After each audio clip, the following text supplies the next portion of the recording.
राधा गोपीनाथ सामने उपस्थित हुए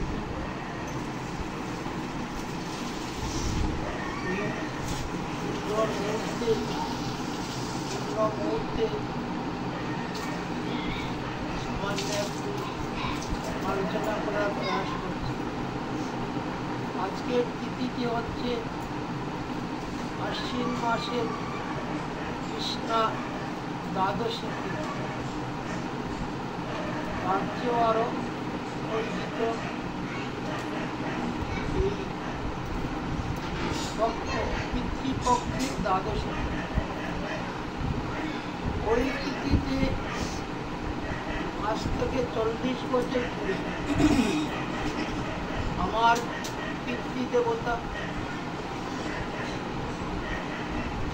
মহাপ্রয়াণগত নিত্যধামগত যতীন্দ্রচন্দ্র গোস্বামী তিনি শুধু আমার পিতৃদেবতা নয়, অনেকেরই পিতৃতুল্য পিতৃদেবতা।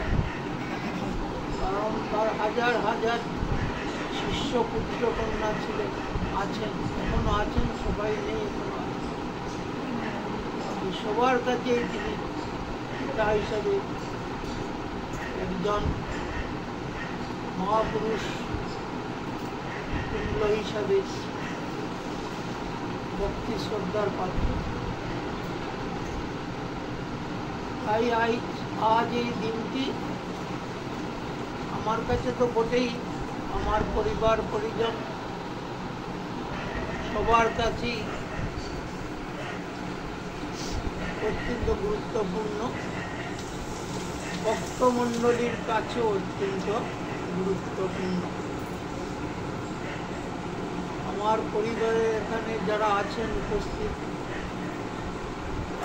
তারা স্মরণ করছেন, দেখছেন। তাছাড়া যারা বিভিন্ন স্থানে আছেন তার নাতি নাতনি, নাতি জামাই ধরে আত্মীয়বর্গ সবাই দূরবর্তী থেকে আজকের এই দিনটিতে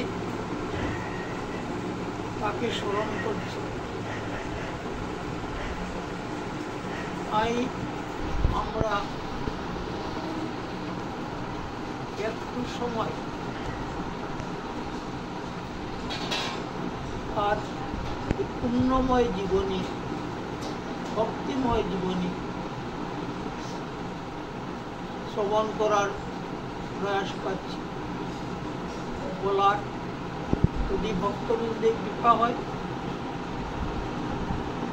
অনুমত হয়, তাহলে একটু সময় আর সেই অমূল্য জীবনী, অলৌকিক ঘটনা বহুল জীবনী, রাধা গোপীনাথের একান্ত ভক্ত জীবনী, একান্ত আপন ভক্ত ভক্তের জীবনী একটু আলোচনা করব। জয় গোপীনাথ, জয় জয় রাধা।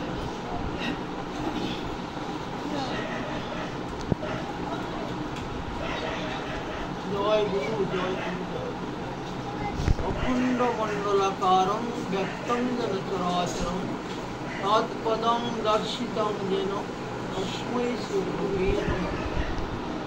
গুরু ব্রহ্মা গুরু বিষ্ণু গুরুদেব মহেশ্বর গুরুদেব পরম ব্রহ্ম তস্मै শ্রী গুরুবে নমঃ। হে কৃষ্ণ করুণা সিন্ধু দীনবন্ধু জগৎপতে ভূপেশ বুদ্ধকান্ত রাঘবান্ত তপ্ত কাঞ্চন গৌরাঙ্গী রাধে বৃন্দাবনেশ্বরী বিশ্বভানুসুতে দেবী তানমমি বৃন্দায় তুলসী দেবী প্রিয়ায় কেশবৈশ্য কৃষ্ণ ভক্তি দেবী সুতী। জয় রূপ সনাতন ভট্ট রঘুনাথ শ্রীজীর গোপাল ভট্ট দাস। এই ছয় বিষয় করি চরণ বন্দন, যা হইতে বিঘ্ন নাশ অভিষ্ট। এই ছয় বিষয় যার হই তার দাস, কাশবর পদরেণু তাদের চরণ সেবী ভক্ত সঙ্গে বাস। জনমে জনমে হোক এই অভিলাষ, কোটি জন্ম করি আশা চরণের ধুলি, দাস করি রাখো মরে আপনার। জয়ত শ্রী ঠাকুর বাণী, জয়ত শ্রী ঠাকুর বাণী, জয়ত শ্রী ঠাকুর বাণী। জয় ঠাকুর বাণী, জয় ঠাকুর বাণী, জয় ঠাকুর বাণী। যেমন মাদং সদানন্দং সংকীর্তন পরায়ণং আর্যশীলং দ্বিজশ্রেষ্ঠং বাণীনাথং হেমানন্দে বাহুদে বলি বলি বলি শ্রী শ্রী ঠাকুর বাণী বৈষ্ণব রায় গুরুদেব। হরে কৃষ্ণ কৃষ্ণ কৃষ্ণ হরে হরে, হরে রাম রাম রাম হরে হরে, হরে কৃষ্ণ কৃষ্ণ কৃষ্ণ হরে হরে, হরে রাম রাম রাম হরে হরে, হরে কৃষ্ণ কৃষ্ণ কৃষ্ণ হরে হরে, হরে রাম রাম হরে হরে। পিতা স্বর্গ পিতা ধর্ম পিতা হি পরমং তব, পিতরে প্রীতিমা কন্যে প্রিয়ন্তে সর্বদেবতা। জয় পিতৃদেবতায়। আমার পিতৃদের পরম ভাগবত ছিল, জাগতিক জ্ঞানে অত্যন্ত জ্ঞানী ছিলেন, পণ্ডিত ছিলেন। সর্বোপরি তিনি রাধা গোপীনাথের একান্ত ভক্ত ছিলেন, সেবক ছিলেন। সমস্ত জীবন বই তিনি রাধা গোপীনাথের সেবায় করে রেখেছেন। সেই সমস্ত কিছু অলৌকিক ঘটনা ছিল তার জীবনে, সেই সমস্ত নিয়ে আমি যতটুকু জেনেছি বা আমি দেখেছি, সেই ঘটনাগুলো কিছু নিয়ে আমার শ্রী শ্রী ঠাকুরমানির লীলামৃত গ্রন্থে সেই সম্বন্ধে কিছু লিপিবদ্ধ করেছিলাম। হয়তো অনেকে দেখেছেন, অনেকে দেখেন। আজ সেখান থেকেই তার সুঅপূর্ব লীলাময় জীবনের সঙ্গে একটু পাঠ করছি।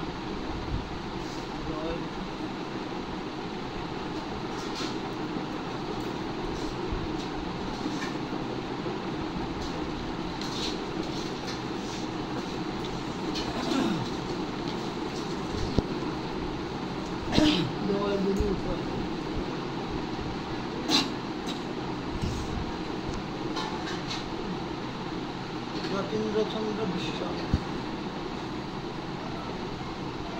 তিনি বাংলা 1309 সনে 1902 খ্রিস্টাব্দে রাস পূর্ণিমা তিথিতে সিওট জেলার শ্রীমঙ্গল থানাধীন কালারপুর গ্রামে ঠাকুরবাণী বংশের গোস্বামী বাড়িতে জন্মগ্রহণ করেন। তিনি আবির্ভূত হয়েছিলেন, জন্মগ্রহণ করেছিলেন বিখ্যাত বিশ্বে এই কালাপুরের গোস্বামী বাড়ি। ঠাকুরবাণীর বংশে আবির্ভূত হন, ঠাকুরবাণীর বিশেষ ভক্ত হিসাবে, কুলপ্রদীপ হিসাবে তিনি তার জীবন আলিপ্ত রেখে গেছেন। অনেকেই তো চিনেন, কালাপুরকে চিনেন। সেখানে আমার জন্ম হয়, সেখানে আমরা ছিলাম। তার পরবর্তীতে ঘটনাক্রমে এই শ্রীমঙ্গলের পূর্ণধামে এই গোপীনাথ কুটি আমরা আসি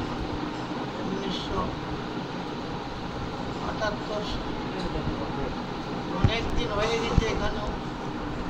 এখানেও তিনি অনেকদিনই ছিলেন, অনেক শিষ্যদের মধ্যে ওখানে আছেন। বহু দূরবর্তীত অনেক শিষ্য ছিলেন, বেশিরভাগ শিষ্য ছিলেন হবিগঞ্জ জেলা অত্যন্ত অঞ্চল।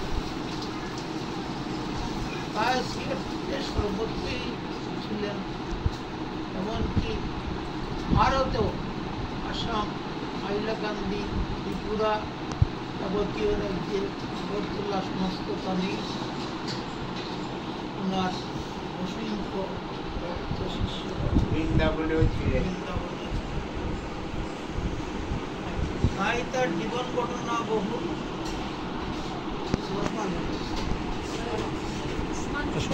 তার পিতার নাম আমার দাদু ছিলেন জগৎচন্দ্র গোস্বামী ও তার মাতার নাম ছিল ইচ্ছাময়ী গোস্বামী। দ্বিতীয় পুত্র লাভ করে মাতা পিতা অত্যন্ত আনন্দিত। তিনি তার পিতা মাতার দ্বিতীয় পুত্র। আমার পিতা এবং বড় ভাই আমার জেঠু ছিলেন, দুই ভাই তারা ছিলেন। প্রয়াত মহিমচন্দ্র গোস্বামী আর আমার পিতা হচ্ছে দুই ভাই। দ্বিতীয় পুত্র লাভ করে মাতা পিতা অত্যন্ত আনন্দিত। উজ্জ্বল গৌরবর্ণ ফুটফুটে শিশুটি মাতা পিতা ও পরিবারের অন্যদের আদর্শ পেলে মধুর হাসিতে সবার মন জয় করতেন। শিশুকাল থেকেই তিনি অত্যন্ত হাস্যস্ফূর্ণ ছিলেন। ছোট সময়, একেবারে ছোট সময়, যেটি আমি শুনেছি আমার দুজনদের কাছে, আর ছোটবেলার কোথাও আছে। তিনি আদর যত্ন পেলে যে তাকে তুলে নিয়ে আদর করত, তাকে তিনি অত্যন্ত সুন্দর হাসি দিয়ে তার আদরকে গ্রহণ করতেন।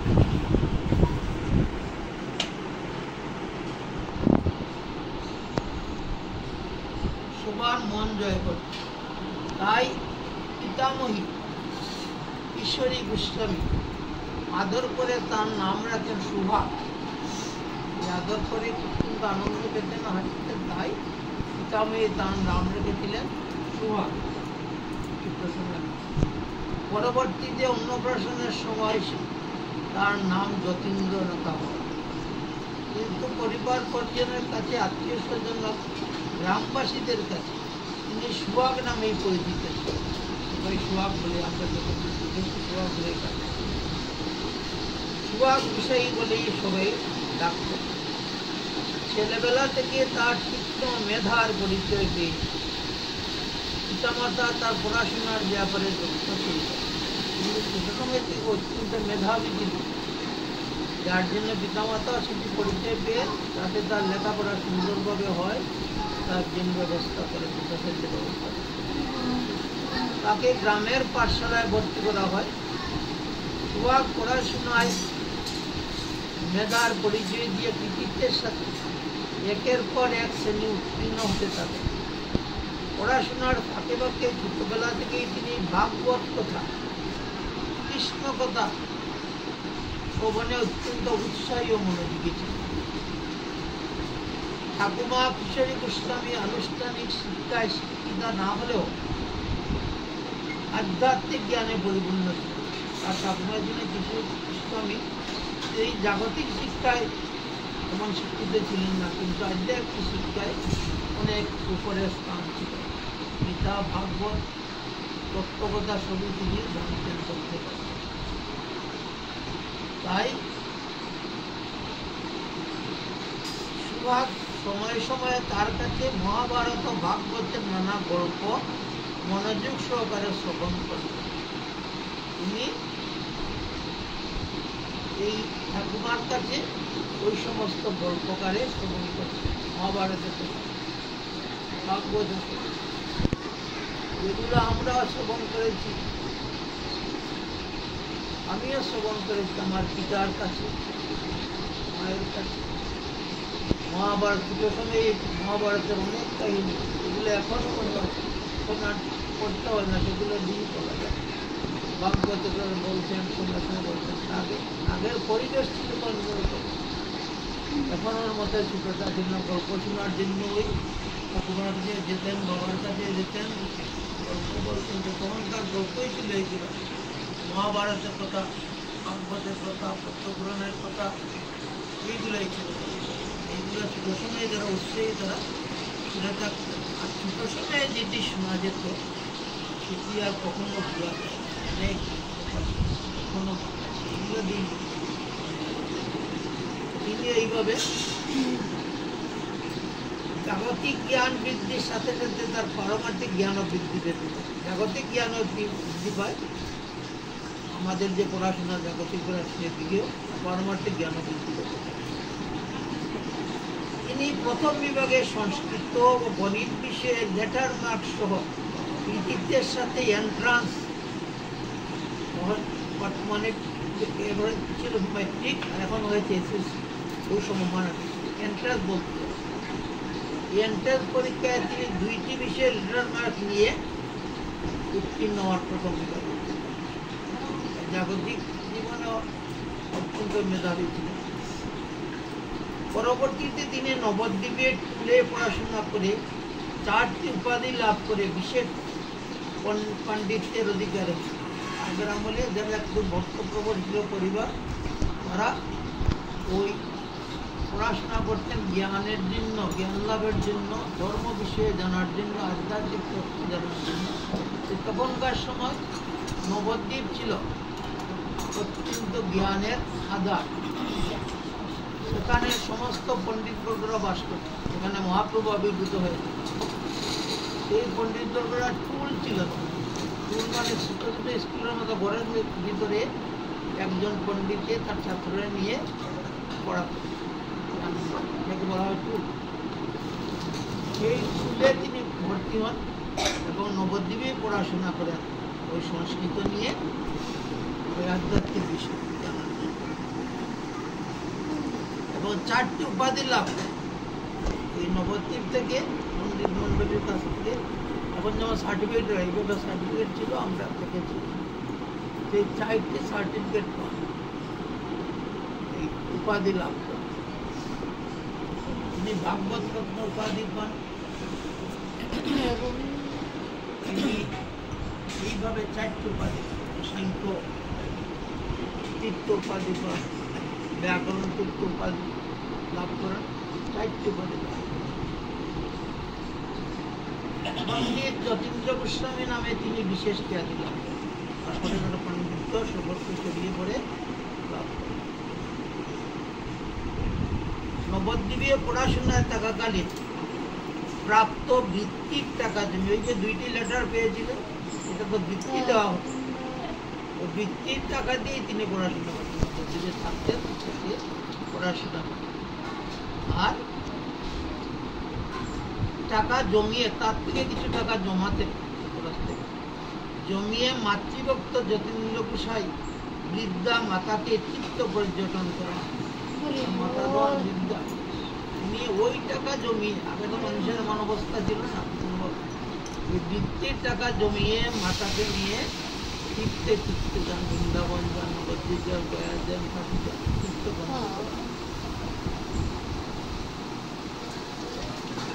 গার্হস্থ জীবনে তিনি সম্পূর্ণ উদাসীন। গৃহ জীবনে ছিলেন, গৃহীত হয়েছেন, কিন্তু গৃহ জীবনে উদাসীন ছিলেন, বিষয়ে আসক্ত ছিলেন না, উদাসীন। বেশিরভাগ সময়ই কাটাতেন ধর্মগ্রন্থ অধ্যয়ন। বিয়ে থেকেও যখন আসলেন সেখান থেকে বিয়ে থেকেও তিনি বেশিরভাগ সময় কাটাতেন নানা গ্রন্থাদি পড়ে আলোচনা করে সময় কাটাতেন। সাংসারিক কাজে থাকলেও তার হাতে পুস্তক থাকত। সাংসারিক যে কোনো কাজে থাকলেও তার হাতে সবসময় পুস্তক থাকত।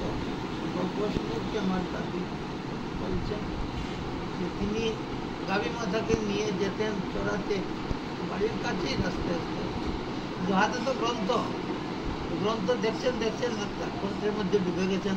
গাভী মাতা ছুটে গিয়েছেন কেউ অন্যের খেতে, ধান খেতে পারি, তোমার সবাই হেঁটে, কিন্তু কেউ কিছু বলতো না, তোমার তো মানুষকে এত ইয়ে ছিল না। এইভাবে তিনি অধ্যয়নরত।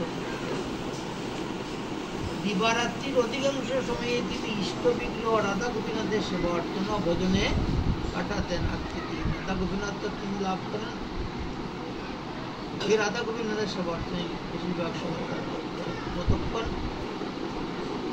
আশ্রমে থাকতেন। বেশিরভাগ সময়ই শিষ্য বাড়িতে থাকতেন, মাসের পর মাস। তো আমার দেখা আমি দেখি মাসের পর মাস থাকতেন। ভারতে গেলে একসঙ্গে 7 মাস 8 মাস, অভিজ্ঞান গেলে 2 মাস কেটে। এইভাবে বেশিরভাগ সময়ই বিশ্ববাড়িতে থাকতেন, আর তো গিয়ে থাকতেন রাধা গোপীনাথের সবাই। তাই আমি 11 বছর বয়স থেকে শ্রী শ্রী রাধা গোপীনাথের সেবায় নিয়োজিত আছি। 11 বছর বয়সে আমি দীক্ষা গ্রহণ করি আমার পুরীতে জীবন কৃষ্ণ করতে। এরপর থেকে যে পড়ার কেউ নেই, কিন্তু বেশিরভাগই থাকতেন বাইরে। তখন থেকেই আমি শ্রী রাধা গোপীনাথের সেবায় আছি। সেবা করে করে স্কুলে গিয়েছি, আলাপুর থেকে ভিক্টোরিয়া স্কুলে আসতাম, তারপরে মৌলবাজার কলেজে গিয়েছি, তারপরে বিটিআরআই স্কুলে চাকরি করেছি, তখনও সেবা করি। তারপরে তো জ্ঞান চাকরি এই ধরনের গোপীনাথের সেবায় বিঘ্ন ঘটবে বলে তিনি অনেক চাকরির সুযোগ পেয়েও গ্রহণ করেন। তিনি যেহেতু তখনকার সময় মেট্রিক ফার্স্ট ডিভিশন ছিলেন, 2টা লেটার ছিল, 4টি উপাধি, তাই চাকরির কোনো অভাব তখন ছিল। বহু আমি দেখেছি, বহুখান থেকে তো অফার এসেছে নবদ্বীপে গেছে, কিন্তু তিনি চাকরিতে যান নাই, তিনি পড়ার জন্য হতে চান না, এবং গোপীনাথের সেবাতে বিঘ্ন ঘটবে, যার জন্য তিনি চাকরি গ্রহণ করেন। ঠাকুরবাণীর নাম প্রচার ও গুরু থেকে ব্রত হিসেবে গ্রহণ করতেন। আর তখন তিনি ওই শিষ্য করতেন, ঠাকুরবাণীর নাম প্রচার করতেন, করে করে তার জীবনের প্রতিভা। হাজার হাজার শিষ্য তার কৃপা লাভ করে কৃষ্ণ প্রেমামৃতের সন্ধান পেয়ে প্রেমের ঠাকুর বাণীনাথের আশ্রয় নেয়। তার স্মিত হাস্যতুল্য বদনমণ্ডল দর্শনে সবাই মুগ্ধ হত। তিনি অত্যন্ত সুপুরুষিত, দেখতে শুনতে যারা দেখছেন তো আছেন, স্মিত হাস্য থাকত, অত্যন্ত আস্তে আস্তে কথা বলতেন। আমার জীবনে আমি কোনোদিন আমার পিতার বড় ধমক খাইনি, এইভাবে তিনি সবাই স্বল্পবাসী আত্মগুলো কথা খুব বলতেন, আত্মগুলো থাকতেন। যতীন্দ্র গোস্বামী কখনো আমার শব্দটি ব্যবহার করতেন না। দেখুন, তিনি আমার বাড়ি, আমার ঘর, আমার পুত্র, এগুলো ব্যবহার, আমার শব্দটি ব্যবহার তিনি ব্যবহার করতেন। পরিবার পরিজন ধন সম্পদ বাড়িঘর সঙ্গী গোপীনাথের বলতেন। আমার গোপীনাথের ঘর, গোপীনাথের বাড়ি, গোপীনাথের সন্তান বলতেন, আমার শব্দটি ব্যবহার। তিনি আদর্শ কর্মযোগী ছিলেন। ভাগবত পাঠক হিসেবে তার খ্যাতি সর্বত্র। তিনি ভাগবত পাঠ করতেন, বড় বড় জায়গায় পাঠ অত্যন্ত খ্যাতি লাভ করতেন।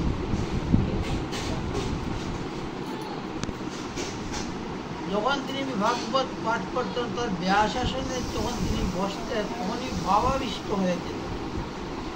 চোখ মুদ্রিত করে ঘন্টার পর ঘন্টা কৃষ্ণ কথা, ভাগবতীয় কথা বলে যেতেন। দিক বিদিক জ্ঞান থাকত, তন্ময় হয়ে পড়ত। ভাগবত রসামৃত আস্বাদনে ভাবাবিষ্ট ভক্তদের মনে হতো তিনি যেন সাক্ষাৎ লীলা দর্শন করছেন আর এই মধুর লীলা কাহিনী বর্ণনা করছেন। এভাবে তিনি পাঠ করতেন। রবীন্দ্রদেব ছিলেন, অনেকেই জানেন, ভাগবত পাঠক রবীন্দ্রদেব। এবং আরও তখন ছিলেন গৌড়িয়া ভক্তদের সময় এখানে আসার পরে যখন প্রথম মহানম্রত ব্রহ্মচারী মহারাজ শ্রীমঙ্গলে আসেন, এর পূর্বেই আমার পিতার সাথে মানবত আলাপ আলোচনা হয় বিশ্ববাড়িতে। এখানে আসার পরে দেখা হয় মহানম্রত ব্রহ্মচারীর মুখে শিষ্যরা হেমন্ত দেব আরো যারা ছিলেন ভক্ত তাদেরকে বলেছিলেন মহানম্রত ব্রহ্মচারী সেই কথাটি ওই রবীন্দ্র দেব ছিলেন পাঠক, তিনি বলেছিলেন যে তোমরা ভাগবত শোনার জন্য এত কষ্ট করে এখানে কেন আসছো আমার কাছে? তোমাদের কাছেই তো পরম ভাগবত আছে, যে ভাগবতের কাছে আমি কিছুই নয়। এই রকমের পাঠক ছিলেন। কিন্তু তিনি প্রতিষ্ঠা চান, আরো পড়াতে চান, এই প্রতিষ্ঠা চান। তাই সবাই তাকে চিন্তন শান্ত, এইভাবে তার জন্মই পাওয়া গেল। শ্রী শ্রী রাধা গোপীনাথের কৃপালব্ধ ঠাকুরবাণীর আশিস পুষ্ট যতীন্দ্র গোস্বামীর জীবনে অনেক অলৌকিক ঘটনারও পরিচয় পাওয়া। তার জীবনে অনেক অলৌকিক ঘটনা ঘটেছে। দু একটি আমার জানা ছিল, আমি জেনেছি, সেটি এখানে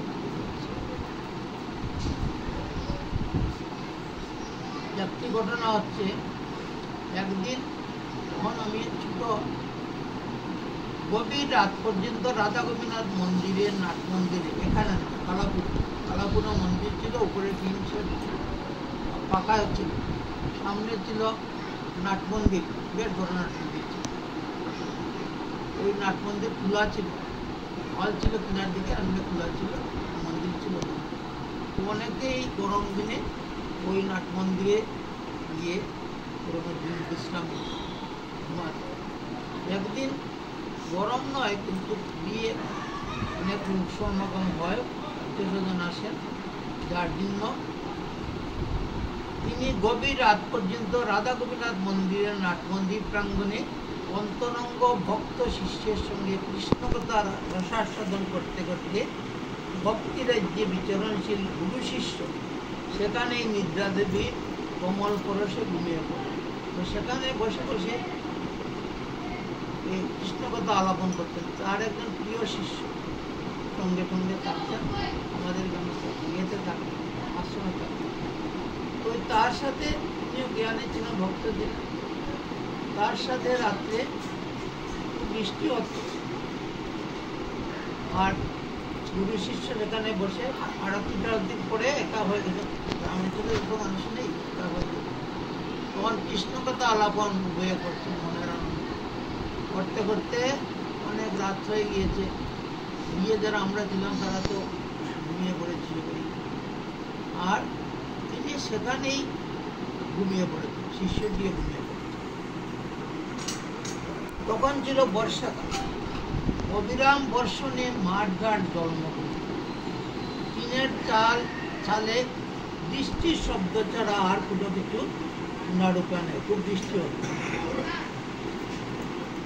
গুরু শিষ্য যখন গভীর ঘুমে, তখন হঠাৎ ডান হাতে ঠান্ডা পরশ ও সুসু শব্দ শুনে মাথার কাছে রাখা লণ্ঠনের মিটমিটা, তখন তো আলো ছিল না, লণ্ঠনের সামনে দেখে মাথার কাছে রেখে মিটমিট আলোতে দেখলেন এক বিরাটাকার কালো সর্প মাথার উপরে ফোনা বিস্তার করে এরকম শব্দ করে। জয় গৌর হরি বল।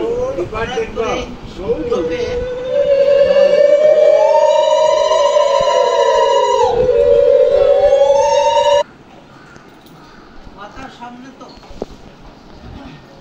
ওই লণ্ঠনের আলোতে হাত বাড়িয়েছে, ওটার মধ্যে হাতের মধ্যে ঠান্ডা লেগেছে, ওই লণ্ঠন আলোতে দেখেন তার মাথার উপরে কোনা বিস্তার করে আছে শিষ্যটিও কাছে। তিনিও দেখেছেন, শিষ্যটি দেখে তো একেবারে ভয়ে বসছে, কিছু বলতে পারছেন না, ভয়ে বিকার হয়ে গেল। এ দৃশ্য দেখে শিষ্য তো ভয়ে আড়ষ্ট হয়ে কাঁপতে লাগলো। গুরুদেব নির্বিকার, কিন্তু তিনি কিছুই বলছেন না, কাঁপছেন না, নির্বিকার হয়ে আছে। মৃদুস্বরে শিষ্যকে বললেন, আস্তে আস্তে শিষ্যকে বললেন, বাবা ভয় করিস নি, ঠাকুরবাণী স্মরণ কর। ভয় করিস না, ঠাকুরবাণীর দোয়াই। ঠাকুরবাণীর জীবনীতে আছে তার জন্ম হয়েছিল সর্প সাথে, সর্প দেখিয়ে তার জন্ম হয়েছিল, যার জন্য সর্পকে তার মা, ঠাকুরবাণীর মা লালন পালন করেছিল। একটা পিড়ি ছিল, ওখানে আছে সর্প সূত্রবধ, যার জন্য ঠাকুরবাণীর আশীর্বাদ সর্প দিয়েছিল যে ঠাকুরবাণীর বংশের কাউকে সর্পে আঘাত করবে, দংশন করবে, তার বংশের এবং তার শিষ্য পরম্পরায় দংশন করবে। যদি তাকে যন্ত্রণা না করা হয়, বা তাও করবে, যন্ত্রণা করলে করবে। তাই তখন থেকেই ঠাকুরবাণীর বংশের কেউ সর্পকে মারেন না, আজ পর্যন্ত কেউ সর্পকে মারেন না, এই ছিল। তাই তিনি বলছেন, বাবা চিন্তা করিস ঠাকুরবাণীর দোয়াই, ওই ঠাকুরবাণীর দোয়াই দিলে সর্প বলছে, তুই মনে মনে ঠাকুরবাণীর দোয়াই দিয়ে চিন্তা করিস না, দেখবে ঠাকুরবাণী রক্ষা করে। গুরু শিষ্য উভয়ে কোনো নড়াচড়া না করে আস্তে আস্তে জয় ঠাকুরবাণী, জয় ঠাকুরবাণী, জয় ঠাকুরবাণী বলতে বলতে সর্পরাত অতি সন্তর্পণে মাথা নত করে চলে গেল। ঠাকুরবাণীর দোয়াই দোয়াই সর্পটি আস্তে আস্তে মাথা নত করে সেখান থেকে চলে গেল। কাছেই আছে। প্রভাত হলে শিষ্যটি সবাইকে ডেকে ভয়াবহ ঘটনা বললেন। প্রভাত হয়ে গেল, তখন শিষ্যজি বাড়ির সবাইকে ডাকলেন, মাকে ডাকলেন, উনি সবাইকে ডাকলেন, ডেকে ঘটনা বললেন। কিন্তু সবাই জড়ো হয়েছেন, কি আশ্চর্য ব্যাপার, সত্যটি কোথায় গেল। বাড়ির নারী পুরুষ সব সমবেত হয়ে নাট মন্দিরে সাপের আগমনের কিছু নিদর্শন খুঁজতে লাগলো। নিদর্শন খুঁজে দেখলেন যে সাপটি এসে দিয়েছে। হঠাৎ চোখে পড়ল নাট মন্দিরের সামনে সিঁড়ির কোনায় ফুল গাছের তলায় তখনও সাপটি রয়েছে। সিঁড়ি থেকে নেমে কাছেই ফুল গাছ ছিল, বড় বড় ফুল গাছের তলায় গিয়ে সাপটি পরামর্শী কয়েকজন, অনেক দূর জড়ো হয়ে গিয়ে পড়বে, পরামর্শী কয়েকজন সাপকে মারার প্রস্তুতি নিলে উষাই তাদেরকে অনুনয় বিনয় করে বললেন, তোমরা সর্পরাজকে আঘাত করো। বাণীবংশের বা বাণীবংশের শিষ্য বা বাণীকে শ্রদ্ধা ভক্তি করেন এমন কাউকে কখনো সর্প কোনো ক্ষতি করবে। তিনি কথা শেষ করতে না করতেই সাপটি কোথায় অদৃশ্য হয়ে গেল। তার মারতে চাইলেও তিনি বাধা দিয়ে বললেন, সাপটি অদৃশ্য হয়ে গেল। শিষ্যবৎসল যতীন্দ্র গোসাইয়ের জীবনে এরকম আরো অনেক আশ্চর্য ঘটনার অবতারণ আমরা। এই গেলে একটি ঘটনা, আরেকটি ঘটনা আমার জানা। হবিগঞ্জের পশ্চিমে বিরাট হাওর পাড়ি দিয়ে মধুপুর গ্রামে রওনা হয়েছেন। ওই যে বলছিলাম 2 মাস 3 মাস হবিগঞ্জে চলে যেত। তখনকার সময় একমাত্র জানছিল নৌকা। নৌকায় এক বাড়ি থেকে আরেক বাড়ি যেতে হবে। আমিও প্রথম যখন গেছি ভেবে গিয়েছি একটি বড় মধুপুর, একটা বড় গ্রাম, সে গ্রামে অনেক শিষ্য এখনো আছে। সেখানে সুজাতপুর থেকে যেতে 2-3 ঘন্টা লাগতো নৌকায়। তখনকার সময় নৌকায় ইঞ্জিনের নৌকা ছিল, বেয়ে যেতে হতো। এই শিষ্যরা নৌকা পাইতেন, গুরুকে নিয়ে ঘুরে এইভাবে যেত, অনেকভাবে অনেক ভক্ত শিষ্য ছিল। মধুপুর যেতে বিরাট হাওয়ার পাড়ি দিতে হয়। রওনা হয়েছেন কয়েকজন অতি গুরুভক্ত শিষ্য নিজেরাই নৌকা বেয়ে আনন্দের সহিত প্রভুপাদকে নিয়ে চলেছে, কীর্তন করে করে চলেছে। গুরুদেব তার সঙ্গের ছোট 2টি করতাল বাজি আপন মনে হরিনাম করছেন, আর মধ্যে মধ্যে জয় নিতাই, জয় গৌর, জয় ঠাকুর বাজি ধ্বনি দিচ্ছেন। গুরুদেব সঙ্গে আছে বসার মধ্যখানে বসিয়েছে। তার সঙ্গে এক জোড়া করতাল থাকতো, ছোট করতাল, বড় না, ছোট করতাল থাকতো। সেটি পরে তখন শিষ্য বাড়ি যেতেন, একটা করতাল থাকতো সঙ্গ, ঠাকুর থাকতেন। আগে তো প্রত্যেক শিষ্য বাড়িতে ঠাকুর সে আর ছিল না। আজ থেকে 15-20 বছর 30 বছর আগে ছিল না। তখনকার সময় ছিল, এটা 50 বছর আগে কথা ছিল না। তাই গুরুরা গুরুরা যারা যেতেন তারা নিজেই ঠাকুর নিয়ে যেতেন, সঙ্গে থাকতেন, চুলার মধ্যে, বেগের মধ্যে ঠাকুর থাকতেন। নিয়ে গিয়ে ঠাকুর বাসনপত্র সহ, হয়তো চিঠি দিয়ে পারত, বাসনপত্র সহ থাকত, নিয়ে সেখানে ওনার বেগে থাকতো করতালে। নিজে নিজে এমন গায়ক ছিলেন না, কিন্তু নিজে নিজে করতাল বাজিয়ে ওই সব গানে গেতে পারত। আমার দাদা, তারপরে ওই যারা আছেন তারা সব দেখেন না, ওটা চিনতে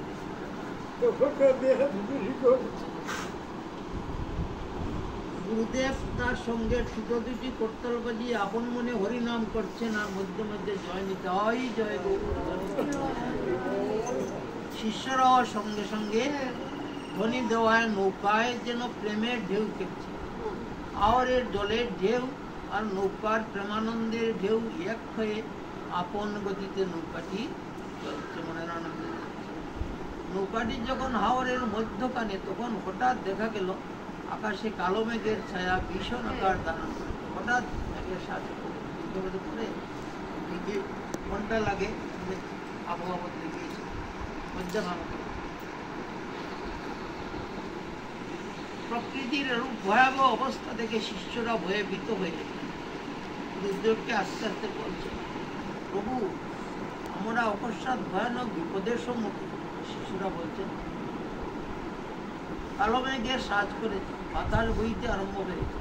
নৌকা ভিড়ানোর মতো আমাদের জানা মতো মাইল 2-এর মধ্যে স্থলভাগ, মধ্যখানে তো মাইল 2-এর মধ্যে, যারা বাটি অঞ্চলের তারা জানেন, মাইল 2-এর মধ্যে ভিড়ানোর কোনো উপায় নেই। উপায় আমরা এখন কি করব? গুরুদেব কি বলছেন? গুরুদেব তখন চোখ মুদ্রিত করে প্রেমাবেশে হরিনাম করেই যাচ্ছেন। নৌকায় বসে প্রেমাবেশে চোখ মুদ্রিত করে নাম জপ করছেন। শিষ্যরা নিরুপায় হয়ে প্রভুপাদের শ্রীচরণে নাড়া দিয়ে উচ্চস্বরে বলল। কিন্তু এই কথা শুনতে দিন তন্ময়, তখন তারা চরণে ধরে একটু নাড়া দিল। ওই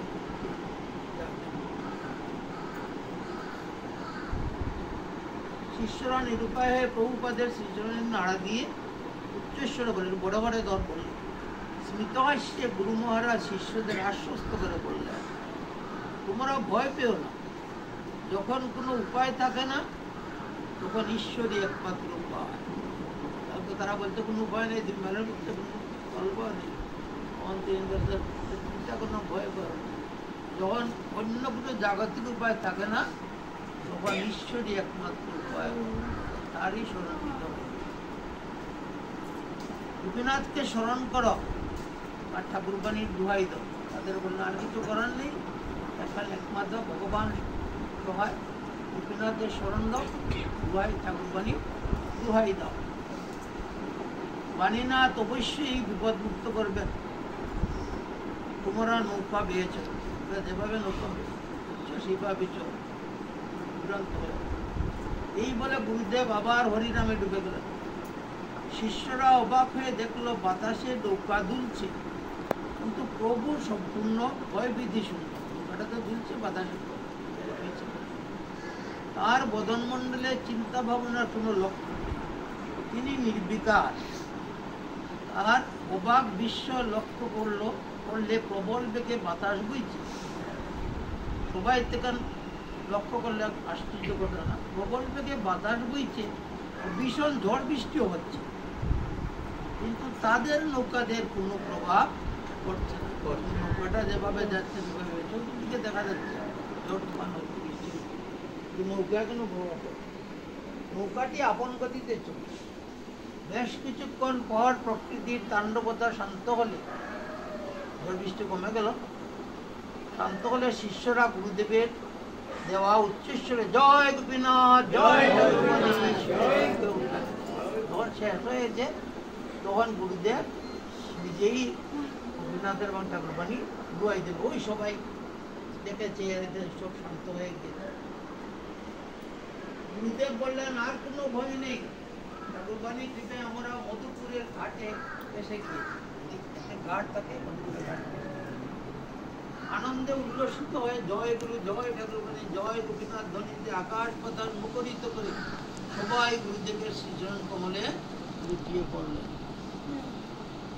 কুসাইজির জীবনে ঠাকুরবাণী কৃপা লাভের আরো একটি আশ্চর্য কাহিনীর অবতারণা সকলকে মুগ্ধ করে। এই গেল একটা ঘটনা, যা চাক্ষুষ ছিলেন যখন যারা শিষ্যরা ছিলেন, ভক্তরা তাদের চাক্ষুষ দেখলাম। তো আমি আসলে সেই মধুপুরে আমিও গিয়েছি, পরবর্তীতে এইভাবে হওয়ার বাড়ি দিয়ে গিয়েছি।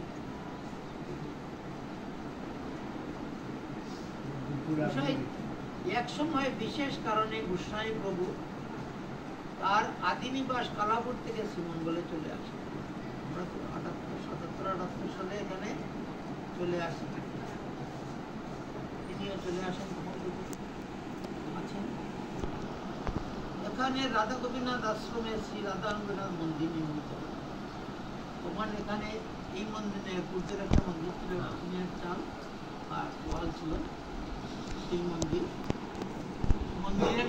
পূর্বে, এই মন্দিরের পূর্বে আমরা আসার আগেই ওই একটু মন্দির না, সেটি সোনের চাল দিয়ে চতুর্দিকে পর্যায় বেড়া দিয়ে ঠাকুরের ব্যবস্থা করা হয়। খুশি তো আমরা ওই দিকে যে খুশি, ওই খুশি সবাই গোপীনাথকে আনা হয়, তারপরে আমরা এই ইয়ে ভর্তি আচ্ছা করছি। কালাপুরের মন্দির থেকে প্রাণের ঠাকুর শ্রী ইষ্টবিগ্রহ রাধা গোবিন্দকে আনা হলো। তৈরি করে তখন রাধা গোবিন্দকে আনা হলো এবং সবই হলো সুন্দরভাবে। সেই প্রভুর মনে কিন্তু ওসব ঠাকুরবাণীর গাছ নামে পরিচিত তেঁতুলবৃক্ষটি সেখানেও তিনি একটি ঠাকুরবাণীর গাছ বা তেঁতুলবৃক্ষ রোপণ করেছিলাম। এটা বেশ বড় হয়েছে, আপনার দিকে এখনো মধ্যে আছে, বড় হয়েছে। কিন্তু আমরা তো আসলাম, নিয়ে আসার জন্য, তাই সেখানে ঠাকুরবাণীর গাছে প্রভাব উদ্বোধন হবে।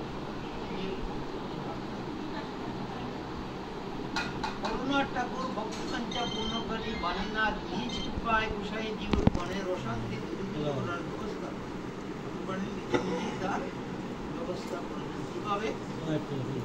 এই মঙ্গলের সময়ভাগে সুদীপ দাস নামে পুরানা দ্বারা দেখেছেন, অত্যন্ত ভক্ত শিক্ষিত নিয়ে নেয়। আমি অনেকদিন পেয়েছি। সুদীপ দাস নামে গোস্বামী প্রিয় শিষ্য একদিন একটি ছোট তেঁতুলের চারা নিয়ে এসেছে। এই চারাটি আনার কারণ বিশুদ্ধ হয়ে সকালবেলা টানতে হবে। ওই তিনি একটি ছোট্ট চারা, ওর একটি ছোট চারা, তেঁতুল গাছের চারা, কাঠমান্ডি গাছ তো বলে, নিয়ে এসে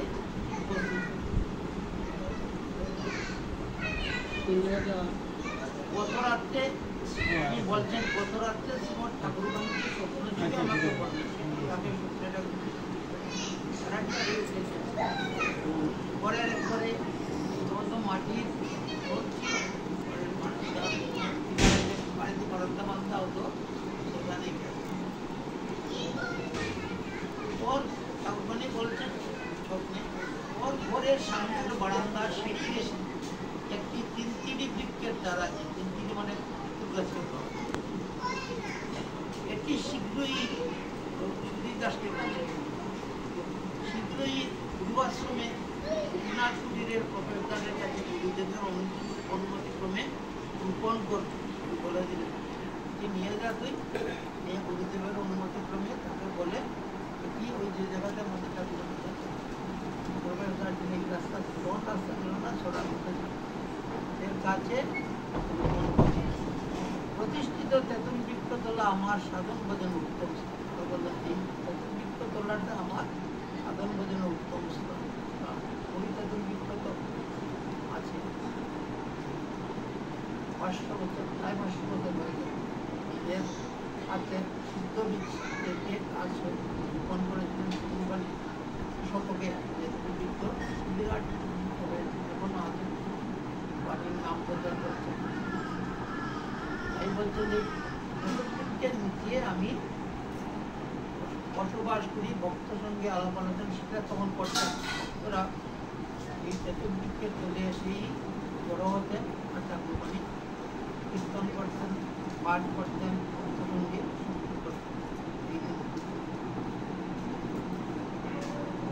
তাই আমি সেখানেই অবস্থান করে ভক্তবৃন্দের মনোবাসনা পূরণ প্রেম ভক্তি দান করে দেয়। শিষ্যের কথা শুনে গুরুদেব ঠাকুরবাণীর অশেষ কৃপায় উপকৃত হয়েছে। সঙ্গে সেই ভক্তবৃন্দ সব বিনায়ক ঠাকুরবাণীর জয়ধ্বনি দিয়ে তারাটি অতি যত্ন সহকারে বললেন তো আনতে বললেন, তখন সবাই দিয়ে ঠাকুরবাণীর ধ্বনি দিয়ে ঠাকুরবাণী শিক্ষা বাড়িতেন, ক্লাস করে দিয়ে আসতে পারেন না, তাই ওই জায়গাতে কাজ আছে সেখানে করলেন তিনি। সেই ছোট চারাটি আজ তরু রূপে দাঁড়িয়ে ভক্তবৃন্দকে কৃপা করছেন, এটি আশ্চর্য কাটাবেন। এই ছোট চারাটি ধীরে ধীরে বড় হয়ে তাড়াতাড়ি বড় হয়ে এখন যে বৃক্ষ আছে সেই মধ্যখানে মনে হচ্ছে একবার একটু হেলে গিয়ে দিয়েছিলেন তুফানে, আমার তো তা জানে হঠাৎ রাজ্য তুফান হয়েছে, ঘুরতে ঘুরতে দেখি ওর বাবা দেখি কাজটি হেলে গিয়েছে, পড়ে যান চিন্তা হলে ঠাকুরবাণী চলে যাবে। তো সঙ্গে সঙ্গে ঠাকুরবাণী বা গোপীনাথের যারা পরম ভক্ত তখন তার ছিলেন মামান্ত সুমনার বাবা, তখন 18 পর থেকে ওই তাদের খবর দিলাম, ওই আসতে অবস্থা দেখে তখন ওয়ার হয়ে গেছে। ওই সবাই মিলে রশিদি টানা দিয়ে ওয়ালের সাথে টানা দিয়ে সোজা করে টাকা, তারপরে ধীরে ধীরে আর হলেন। এই গাছটি একটি আশ্চর্যতমের, দেখতে মনে হয় যেন বৃক্ষরাজ 2 হাত তুলে আশীর্বাদ করে। এই যে এরকম বৃক্ষ মূল গাছ আছে না, 2 দিকে 2টা কাণ্ড আছে না, একবার উপর দিয়ে মনে হচ্ছে যেন 2 হাত তুলে আশীর্বাদ করে। কোনো ভক্তের কাছে গাছটি হাত তুলে হরিনাম করে ঠাকুরবাণীর মহিমা প্রচার করছে মনে হয় ভেবেছে। জীবে দয়া নামের কি বৈষ্ণব সেবন এছাড়া ধর্ম নাই, মহাপ্রভু সনাতন গোস্বামীকে বলেছে। পতিত পাবন গৌর হরির এই শিক্ষার প্রতিফলন গোস্বামী প্রভুর জীবনে আলোকবর্তিকা সম প্রতিফলিত হয়। রাধা গোপীনাথের নিত্য সেবায় তার মন প্রাণ যেমন নিবেদিত ছিল, তেমনি হরিনামে বিপুলতা ভক্ত বৈষ্ণব সেবা করানো তো সর্বজীব দয়াশীলতা তার জীবনের মধ্যে ছিল। কি বলছি, তিনি এগুলো নিয়ে থাকতেন। কালাপুর থাকতো এখানে আসার পরে। কালাপুরে বছর বছর হরিনাম সংকীর্তন হতো। ওই যখন 2-3 মাসে আসলেন শিষ্য বাড়ি থেকে, বেশিরভাগ অবিনাশ থেকে শিষ্য বাড়ি গেলে তো হরিনামে আসতো, এসেই হরিনাম যজ্ঞ। তখন বেশিরভাগ যজ্ঞ হতো কষ্ট করার কম, উদয়স্ত ছিল। উদয়স্ত কীর্তন, এই কীর্তন এখনকার মতো নাই, বলানাটন রেখেছিল। ওই ভক্তরাই, গ্রামের ভক্তরাই করে শিষ্যরা আসতেন, অত্যন্ত আনন্দ। এইভাবে আলাবল থাকতে করতেন। তাই বলছেন সুখে দুঃখে কাজকর্মে সবসময় মুখে হরিনাম থাকত, হরি হরি বলতেন, সুখ দুঃখে বিমর্ষ হতেন। তিনি যখন শিষ্য বাড়ি যেতেন কাঁধে ঝুলানো একটা ফরিয়া বলতে, তাদের মধ্যে ঝুলানো একটা ফরিয়া, অনেক দেখতো ফরিয়া থাকতো। তার মধ্যে রাধা গোবিন্দের চিত্রপট থাকতো, ছোট নাড়ু গোপাল থাকতেন, আর ঠাকুরবাণীর ফটো, আর সেই সঙ্গে 1-2টা ছোট করতাম থাকতো। এটা তো দাদারা দেখেছিলেন। তিনি সময় সময় করতাল বাজিয়ে আপন মনে হরিনামে মেতে থাকতেন। উষাইজির অলৌকিক ঘটনাবহুল জীবনী জীব সেবার উজ্জ্বল দৃষ্টান্তের একটি কাহিনী। তিনি যে জীবে দয়া নামেরেছি বলছেন মহাপ্রভু, তিনিও সেই জীব সেবার একটি অলৌকিক কাহিনী রেখে দিচ্ছেন। এটা কালাপুর থাকত। গোপীনাথ অঙ্গনের গাভী মাতার সেবা প্রভুপাল নিজেই আনন্দ মনে করতেন। কালাপুরে আমাদের গাভী মাতা ছিলেন, এই দুগ্ধ নেওয়া হতো। আমার মাতৃদেবী দুগ্ধ গ্রহণ করেছে, আমিও গ্রহণ করেছি। দুধের দুর্বল ছিল। এখানে আসার পরও ছিল বেশ কিছু ছিল। তারপরে যখন ঘরবাড়ি হয়ে জায়গা নাই, কিছুই নেই, ধীরে ধীরে রাখা সম্ভব হয়ে যায়। তাই একটি গাভী তখন সেখানে ছিল হেমন্তের সময়, তখন অব্দি আছে হেমন্ত। হেমন্তের সময় হাওড়ে নিয়ে যাওয়া হতো। এটা বাড়ি বলতো, বাড়ি করে 8টা গ্রামের গরু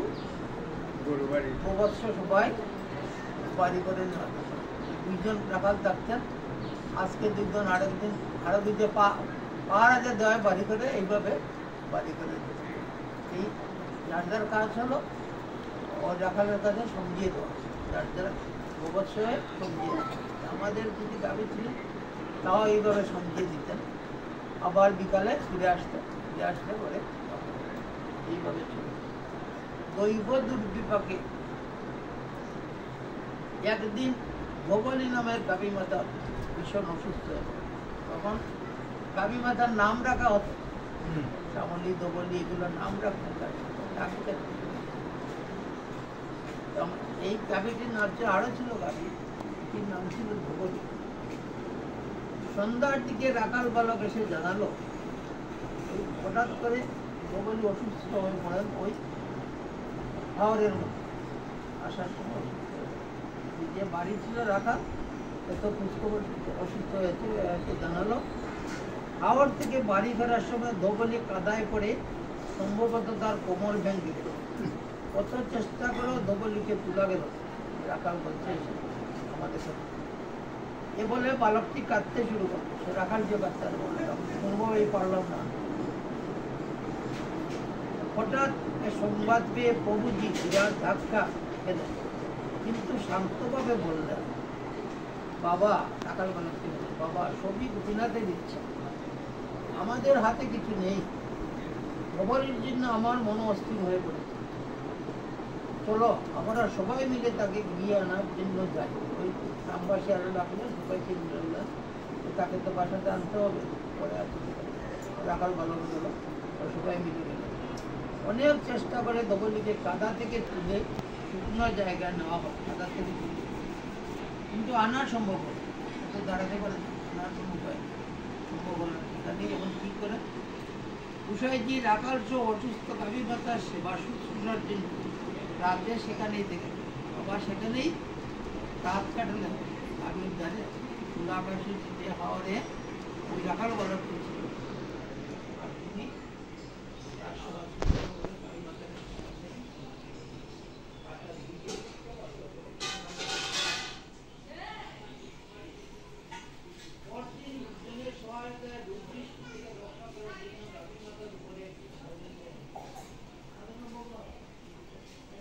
রাত্রি থেকে গাভী মাতার সেবায় রত গোস্বামী তিনি দিনে রাত্রে সেখানে থেকেই গাভী মাতার সেবা করে যাচ্ছে, বাসা থেকে প্রসাদ নিয়ে যাচ্ছে,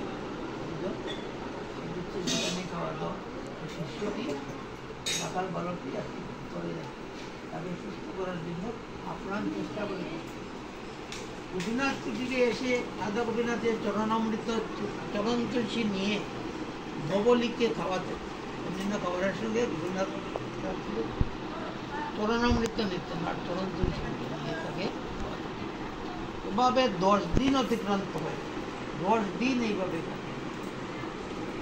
তারপর একটু সুস্থ হবে, ধীরে ধীরে সবার মধ্যে গোপীনাথের কৃপায় একটু সুস্থ হবে। তারপরে লোকজনকে ডেকে ধবলিকে চাঙ্গাড়ায় বহন করে আশ্রমে নেওয়া হলে এমনিতে আর পান্ডে বহন করে নিয়ে আসলেন, চাঙ্গাড়ার উপরে তুলে বহন করে নিয়ে আসা হলো আশ্রম। সেবা যত্নে মাসখানেক পর গাভী মাতা সম্পূর্ণ সুস্থ হয়ে গেল। এই অঙ্গনে গোপীনাথ অঙ্গনে তার সেবা শুশ্রূষার তো অভাব ছিল না, করায় গাভী মাতা ধীরে ধীরে সুস্থ হয়ে গেল। গোস্বামীপাদ বলতেন, প্রতিটি জীবই ভগবত ইচ্ছায় সৃষ্ট, প্রত্যেকের মধ্যে ভগবান অধিষ্ঠিত আছে।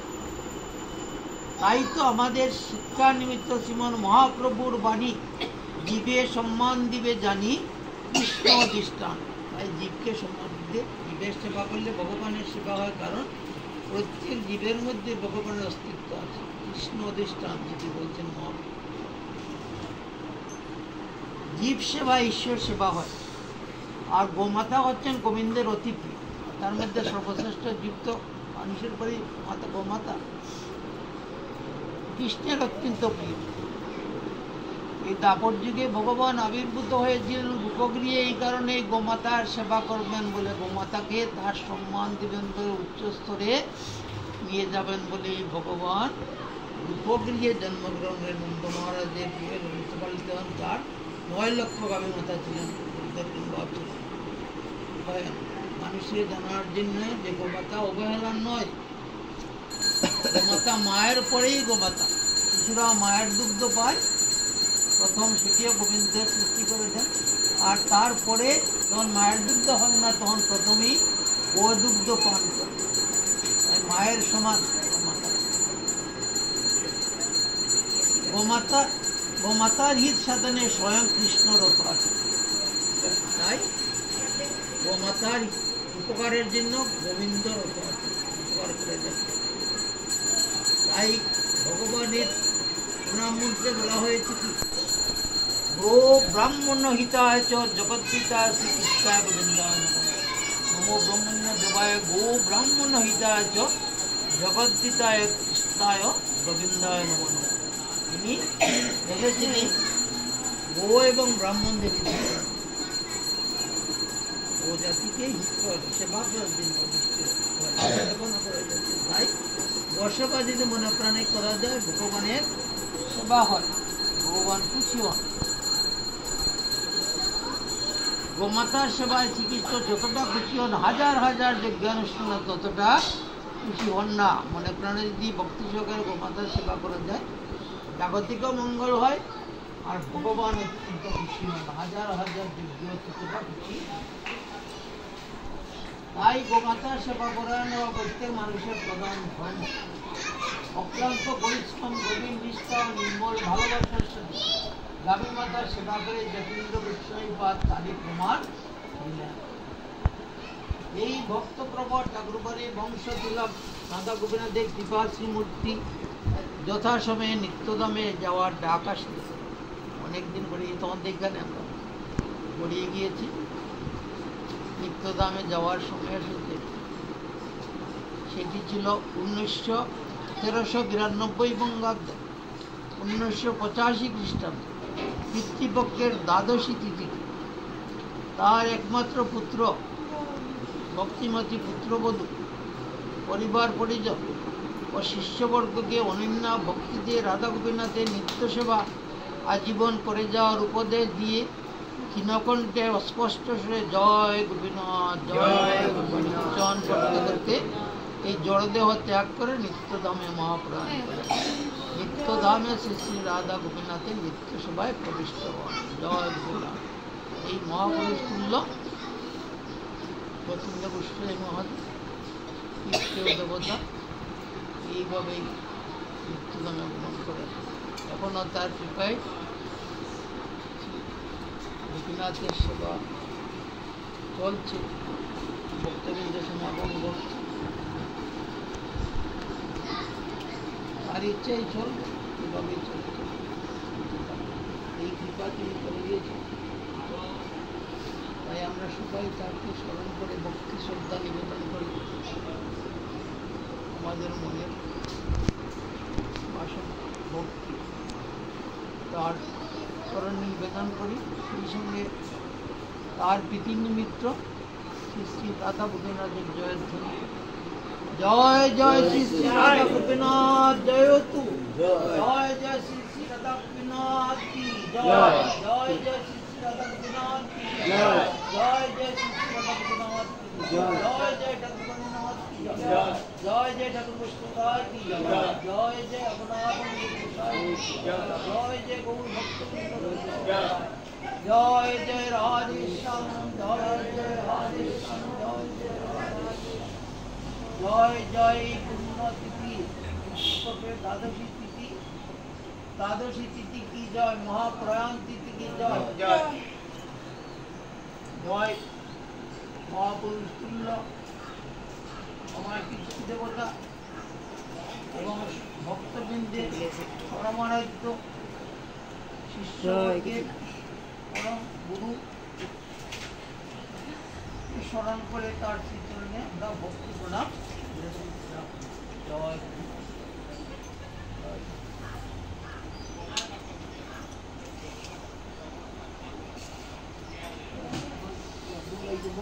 বুক লাগিয়ে আসছে আনন্দের লাগিয়ে গেছে।